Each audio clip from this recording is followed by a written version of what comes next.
예, 안녕하세요. 박성호입니다. 오늘 우리가 같이 읽을 책은 99%의 로마에는 어떻게 살았을까라고 하는 책입니다. 좀 두껍습니다. 이 책은 로마를 실질적으로 바쳐주었던 보통 사람들의 이야기입니다.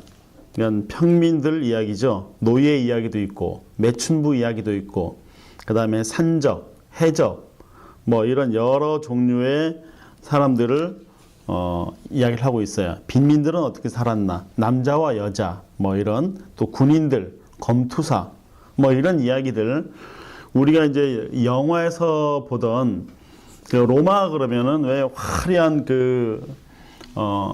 궁궐, 거기에 귀족들의 어떤 호화스럽고 방탕하고 어떤 이런 것이 떠오르는데, 사실 그들은 로마의 전체에서 극소수죠.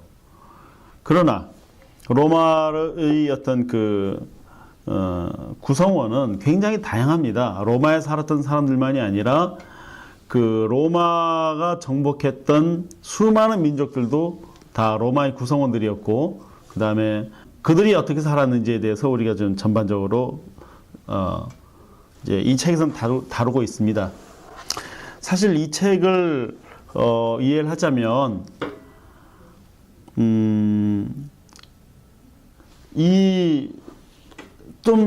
좀 폭넓게 좀 이해할 필요가 있어요. 이제 우리가 이제 아주 유명한 시오노 나나미가 쓴 로마인 이야기, 이 15권짜리죠. 여러분들 이 책도 꼭 한번 읽어보시면 좋겠어요. 그 다음에 요거를 압축한 책이 역시 시오노 나나미가 쓴 또 하나의 로마인 이야기라는 책이 있어요. 이걸 읽으면 아마 손에 딱 잡힐 겁니다. 일단 간단하게. 그 다음에 요거는 좀 이렇게 굉장히 자세하게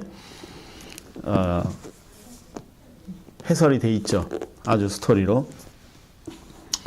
그래서 우리가 살고 있는 지금 우리 현재는, 저는 사실은 아직도 로마 시대의 연장선상에 있다라고 저는 생각을 하고 있습니다. 왜 그러냐면, 첫 번째는 어떻게 보면 전 세계가 로마화되어 있죠. 그 이유는 뭐냐면, 로마 문자를 가지고, 로마의 언어를 가지고 커뮤니케이션 한다는 거예요. 영어가 사실은 로마에서 시작된 거죠. 물론 그 전에서부터 쭉 역사가 있었지만, 그 다음에 로마가 만든 달력을 가지고 우리가 세월을 계산합니다. 한 달, 두 달, 석 달, 넉 달 등등 12달로 나눈 것도 사실은 로마죠. 심지어는 우주 왕복선을 우주로 쏘아 올리는 우주선을 이 센터에서 발사대까지 가지고 오는 기차 레일도 사실은 로마가 만들었던 마차의 이쪽 바퀴와 이쪽 바퀴의 폭이죠. 그게 기차 폭입니다. 지금. 그러니까 그 시대의 길이 우주 시대인 지금도 그대로 사용되고 있다는 거예요. 모든 많은 부분에서 정말 우리가 로마의 어떤 울타리를 벗어나지 않고 살고 있습니다. 그래서 우리가 로마를 이해한다는 것은 굉장히 중요합니다. 서양 역사를 이해하는 데 있어서, 어떤 우리가 현재 살아가는 삶의 모습을 이해를 하자면 로마를 모르고서는 어렵습니다. 그래서 오늘은 좀 어려운 책이고,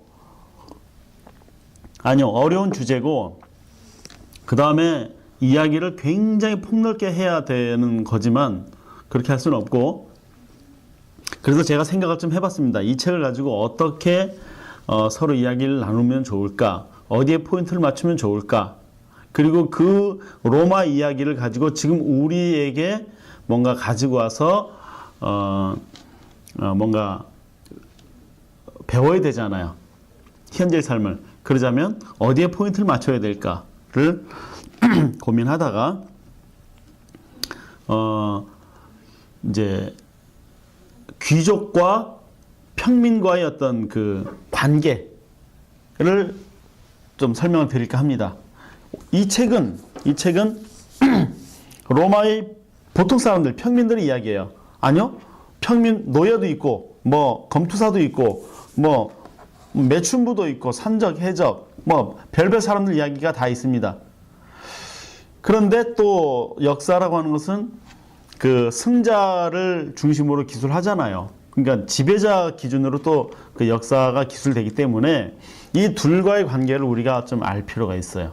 그것이 또 지금의 우리에게 시사하는 점도 많이 있습니다. 일단 로마를 말하기 전에 로마가 언제 시작됐느냐? 연대표를 보면 기원전 753년쯤에 시작됐다고 합니다. 네, 그때는 로마는 이탈리아 반도의 아주 작은 부족 국가죠. 예, 로마라고 하는 지역에 그 지역에 어떤 이렇게 그 산동네에 살고 있는 그야말로 조그만 그런 부족 국가였습니다. 국가도 아니고 그냥 사람들이 모여 있는 정도였었겠죠.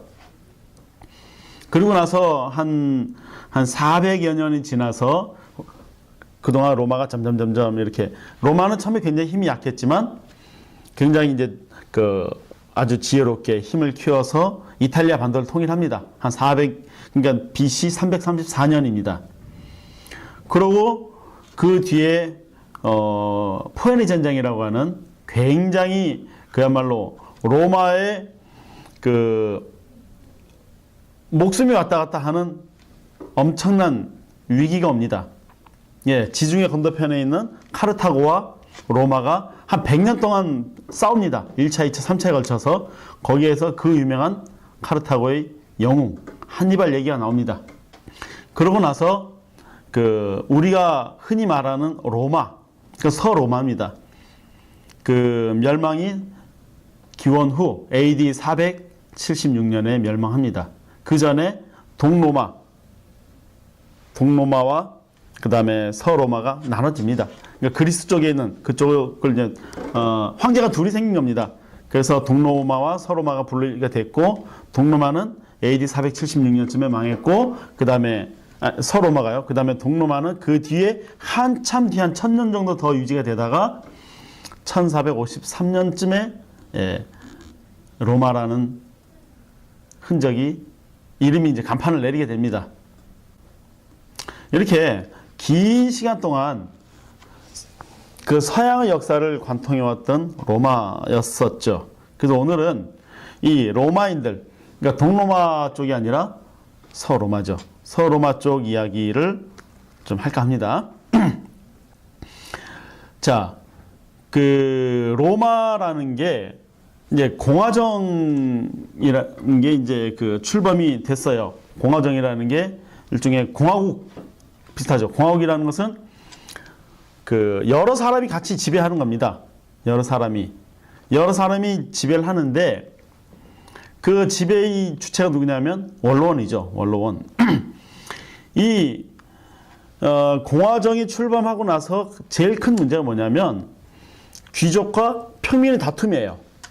귀족과 평민의 다툼. 자, 우리나라 조선 역사를 보면 조선 역사는 왕과 신하와의 다툼이 조선의 역사입니다. 거기에 일반 대중들은 빠져 있어요. 그 권력 싸움에서. 철저하게 왕과 신하의 권력 다툼으로 점철된 게 조선의 역사고, 로마의 역사는 귀족과 평민의 싸움입니다.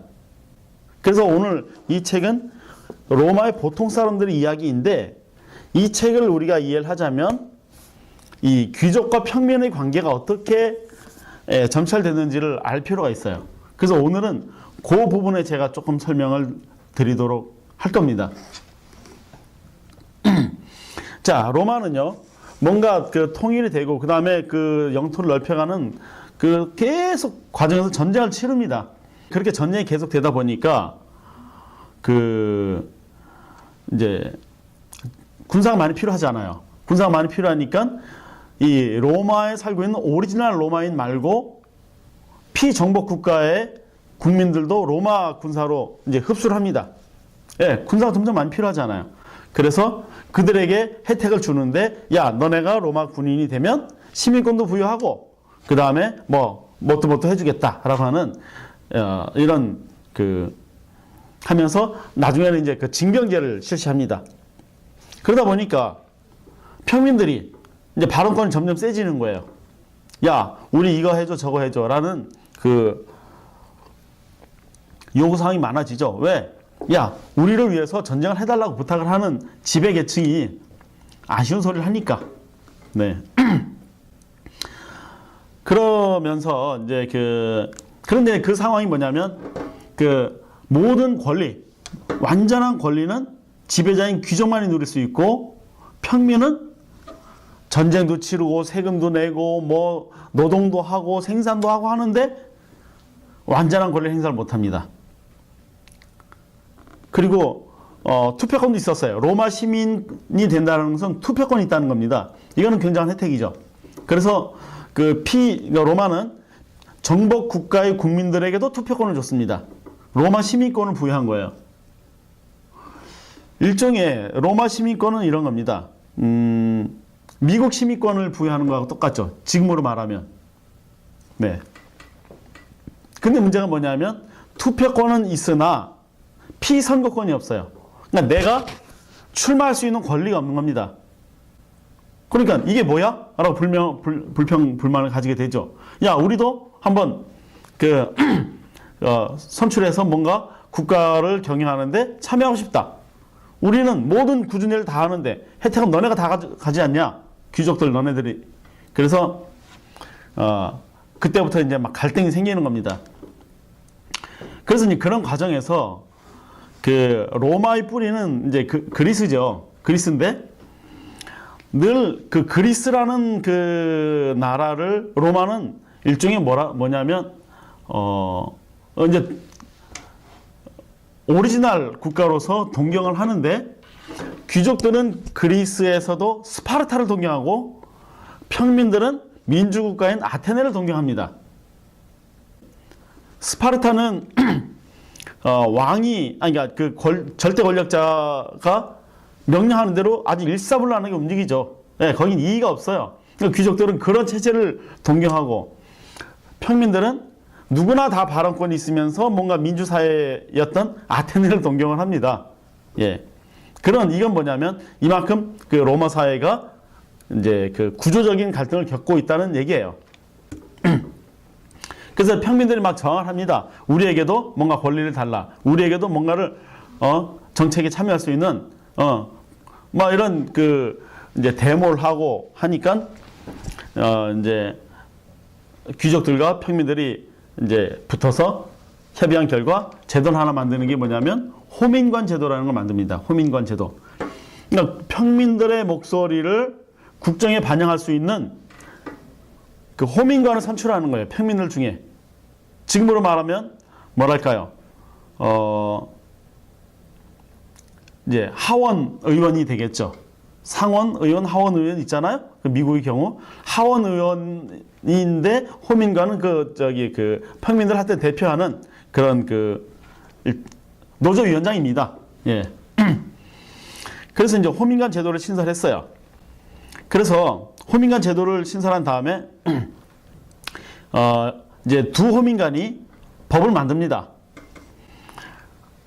야, 귀족과 평민이 이렇게 싸울 게 아니다. 뭔가 우리가 같이 살아갈 수 있는 공생의 어떤 국가를 만들기 위해서는 그럴 수 있는 법을 만들자라고 한 게 뭐냐면 리키니우스, 섹스티우스 이 두 호민관이 만든 리키니우스, 섹스티우스 법이라는 걸 만들어요. 이 내용이 뭐냐면 첫째, 평민들은 귀족 정치 체제의 존속과 귀족의 지배적 권위를 일단 인정하겠다. 그러니까 너네들이 지배하고 하는 어떤 기존의 시스템 인정해 주겠다. 첫 번째. 두 번째, 그러나 그 전에 귀족만이 독점해온 모든 관직을 평민에게도 전면 개방해라. 너는 귀족들을 인정하겠다. 기득권 인정하겠다는 거예요. 그러나 관직을 우리에게도 열어달라. 전면 개방입니다. 세 번째, 귀족은 평민 중에서 호민관을 비롯한 관직 경험자와 그 후손에게 원로원 의석, 원로원에 들어올 수 있는 그런 권리와 그 다음에 귀족과 같이 결혼할 수 있는 그런 권리를 인정해 주겠다. 왜? 그전에는 안 됐거든요. 귀족은 귀족끼리만 결혼해야 됐어요. 그 다음 네 번째, 로마 시민은 1인당 국유지를, 나라의 땅을 그때는 이제 소유하는 거를 이제 그 제한을 두자. 그 전까지는 대부분의 땅을 귀족들이 다 가지고 있고 평민들은 거기에서 농사를 지어주고 일정 부분을 이제 세금으로 내는 그런 관계였거든요. 그래서 이제 땅을 소유하는 것도 제한을 두자. 506예룸까지 소유해라. 506예룸이라는 것은 1유게룸이 2에서 3에이커 정도 됩니다. 그러니까 1에이커 3,000평이니까 최대 1,500에이커가 되겠네요. 이것도 굉장히 넓은 땅입니다. 1인당 고까지만 소유할 수 있고 그 다음에 방목하는 가축수도 소 100마리, 양 500마리 넘으면 안 돼. 예, 뭔가 그 부의 극심한 불균형을 좀 이렇게 좀 분배하자. 이제 이런 겁니다. 이렇게 이제 네 가지 조건을 제시를 했어요. 그러니까 기존의 기득권을 인정을 하면서 평민들에게도 뭔가 좀 이렇게 좀 나눠 먹자. 뭐 이런 거를 그 재산도 그렇고 그다음에 뭐 관직도 그렇고 뭐 이런 것들을 그냥 나누자라고 얘기를 한 겁니다. 그래서 그 선에서 귀족들과 평민이 합의를 봐요. 그게 뭐라고요? 리키니우스 섹스티우스 법입니다. 자, 그런데 어떤 변화가 생겼나? 첫 번째는 귀족들의 입장에서 볼 때, 자, 뭐죠? 관직을 평민들한테도 열어줬죠. 그 다음에 원로원에 들어올 수 있게 해줬죠. 그 다음에 귀족과 평민이 결혼도 할 수 있게 해줬죠. 그 다음에 그 재산을 소유하는 것도 제한을 뒀죠. 이랬는데, 그러면은 귀족들이 절대 불리할 거 아닙니까?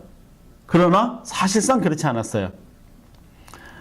여전히 일단 첫 번째는 귀족의 시스템이 그대로 유지가 됐다라는 게 일단 중요하고, 그 다음에 관직으로 들어오는 평민들은 그야말로 극소수입니다.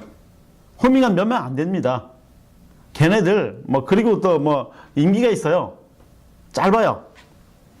그걸 2년인가 그렇습니다. 1년인가 2년인가 그렇습니다. 그거를 그 정도쯤 들어온다고 해서 귀족의 기존의 그 기득권이 크게 침해를 받을 건 아니었다는 거죠. 그리고 평민들도 아테네가 멸망한 거 보고 민주주의가 저렇게 좋긴 하지만 저렇게 중구난방되면 나라가 망한다. 그러니까 귀족 시스템을 인정해 주자. 예, 그런 어떤 것도 있었어요. 그렇기 때문에 귀족들이 실질적으로 문은 열어줬지만 사실은 내준 거 별로 없다. 예, 라는 거죠. 가장 큰 변화는 뭐냐면 그 지배자의 나라에서 지배자의 나라가 아니라 지도자의 나라로 바뀌었다라는 거예요. 이게 중요한 겁니다. 지배자, 기존의 그 지배자가 누구죠? 귀족들이죠. 귀족들이 아니라 지도자가 선출된다는 거예요. 지도자. 뭐에 의해서? 투표에 의해서. 그래서 지배자의 순수성을 유지하면서도 그 다음에 그 지도자를 선출해서 지도자가 뭔가 이렇게 나라를 이끌 수 있는 뭔가가 이제 적절한 선에서 그 당시 그 상황에서는 적절한 선에서 뭔가 이렇게 융합이 됐더라라는 거예요. 그러니까 국민들이 이제 그 평민들 입장에서는 야, 나도 열심히 하면 뭔가 좀 이렇게 될 수 있지 않겠냐라고 하는 가능성이 열렸다라는 것만으로도 의미가 있는 거죠. 그러고 나서 그런 상황에서 쭉 한 200년 이상이 쭉 흘러갑니다. 그러고 나서 초강경 호민관이 등장을 합니다. 누구냐? 두 형제인데요. 예, 그라쿠스 형제가 등장합니다. 그라쿠스 형제. 예, BC 134년입니다. 그라쿠스 형제가 이제 이거는 말뿐이지 사실상 내용상으로는 기존과 바뀐 게 아무것도 없다. 이래서 대개혁을 합니다. 그 당시 호민관이면 정말 엄청난 권력을 갖고 있었어요. 형 티베리우스가 이제 개혁을 하는데 법을 만듭니다. 토지개혁법을 만들어요. 그 토지개혁법 이름이 셈프로니우스 토지개혁법이라고 합니다. 셈프로니우스 토지개혁법. 그래서 부유층이 너무 과다하게 그 국유지를 갖고 있는 거, 야 이거 안 돼. 부유층을 아주 강력하게 일정 이상 되는 거 다 몰수를 시킵니다. 그 다음에 그 땅을 도시 빈민들에게 나눠주자. 나눠줘가지고 자장농을 진흥시키자. 내 땅에서 내가 열심히 농사지면 나도 재산을 모을 수 있어 라고 하는 중산층을 키워야 될 거 아니냐. 이런 그 셈프로니우스 토지개혁법을 형 티베리우스 그라우쿠스가 밀어붙입니다. 밀어붙이는데 귀족들이 가만히 있을까요? 가만히 있지 않습니다. 결국은 티베리우스는 죽음을 당합니다. 그러고 나서 9년 후에, 형이 죽은 9년 후에 동생 그라우쿠스가 또 등장합니다. 호민관으로 선출된 거예요. 그 동생의 이름은 가이우스입니다. 가이우스 그라우쿠스가 등장해가지고 형이 실패했던 이유를 분석을 해서 나는 실패하지 않겠다라고 하는데, 이 가이우스는 형이 밀어붙였던 개혁보다 더 강력하게 밀어붙입니다. 더 강력하게. 그러니까 귀족들이 얼씨구 저거 보게 안 되겠다. 저놈도 죽이자 해서 어떤 막 이제 첨예하게 대립을 하는데, 그 로마 시민이 뭐 이렇게 살해를 당하는데요. 그거를 이제 핑계 삼아서 원로원들이 움직여서 계엄령을 선포합니다. 계엄령을 선포하면서 그라쿠스파로 지목된 로마 시민들을 무차별로 대학살합니다. 그라쿠스에 지지했던 그 로마 시민들을 그야말로 그냥 뭐 다 죽여버려요. 대학살합니다. 그래서 가이우스는 도망을 칩니다. 도망을 쳤는데 로마 바깥 숲에서 절망을 하고 자살합니다. 그리고 모든 개혁은 그런 그 기득 계층, 귀족들에 의해서 다 중단됩니다. 그 평민들이 수백 년 동안 추진했던 그런 모든 시도가 그냥 물거품이 되고요. 그냥 중단이 됩니다. 그리고 로마는 썩어 들어가기 시작합니다. 그래서 로마는 그 뒤로는 이제 막 그 하나의 로마가 아니라 막 그냥 조각조각 나눠진 분열이 생겨요. 원래 오리지널 로마에 살고 있는 로마 시민과 지방의 시민권을 갖고 있지만 저 뭐 주변에 있는 그런 그 속국에서 부여받은 이런 그 수도파와 지방파, 그 다음에 원로원파와 민중파, 뭐 또 이런 파와 저런 파, 각종 그걸로 다 그냥 다 나눠지고 허건날 싸움이 그냥 일상사가 돼버려요. 그러니까 시민들이 염증을 내죠. 그 정치에 염증을 내니까 뭔가 불평 불만을 분출하는 게 할 곳이 필요해요. 그래서 부패하고 이런 그런 막 향락 이런 것이 막 만연합니다. 인간의 어떤 원초적인 그 이런 것을 자극하는 그런 그 살육 막 이런 것들이 그냥 로마 제국 전체에 횡행하게 됩니다. 그 원형 경기장에 로마 제국 전체 수백 개가 있었어요. 거기에서 이제 사람들이 많이 이 정치에 외면하게 만드는 거죠. 그건 이제 귀족들의 어떤 방법이었는데, 복잡한 거 우리가 다 할 테니까 너네는 그런 데서 즐기기만 해. 뭐 사실 그런 의도입니다. 그리고 공화정 체제는 원로원 중심에서 이제 군부 중심, 시저가 등장하죠. 시저가 등장하면서 군인들이 득세를 합니다. 그러면서 나중에는 황제가 등장하게 되죠. 로마는 귀족과 평민의 싸움, 그 다음에 귀족 내에서도 강경파와 온건파 이런 싸움으로 맨날 싸움박질하는 게 이래요. 그러니까 그 변방에서 목숨을 걸고 싸우는 로마 군인들은 어떻게 되겠습니까? 수준이 굉장히 떨어지죠. 로마 군대 내 부패 말도 못하게 많고, 심지어는 이제 내가 왜 목숨 바쳐서 싸워야 되냐? 이렇게 군사가 모자라요. 그러니까 용병을 쓰죠. 용병. 로마가 아닌 외국에서 군사를 사와요. 돈 주고. 나중에는 그 용병 때문에 로마가 망하죠. 예. 이렇게 로마는 서서히 망합니다. 개혁에 실패했던 것이 사실은 로마가 망해가는 거였어요. 부패하니까, 썩어들어가니까. 이 책, 로마인 이야기를 쓴 시오노 나나미가 이런 말을 합니다.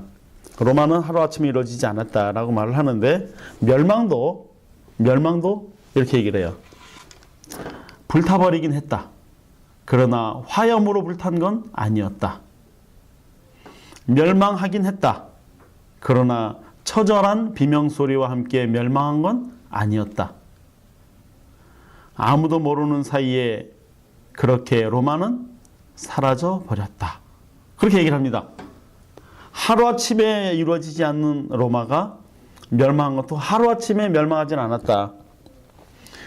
불타버리고 처절한 비명소리와 화염으로 멸망한다는 것은 외부의 어떤 그런 전쟁, 침략으로 망한 게 아니라 서서히 내부에서 썩어들어가면서 내부에서 무너져 간 거였었죠, 로마는.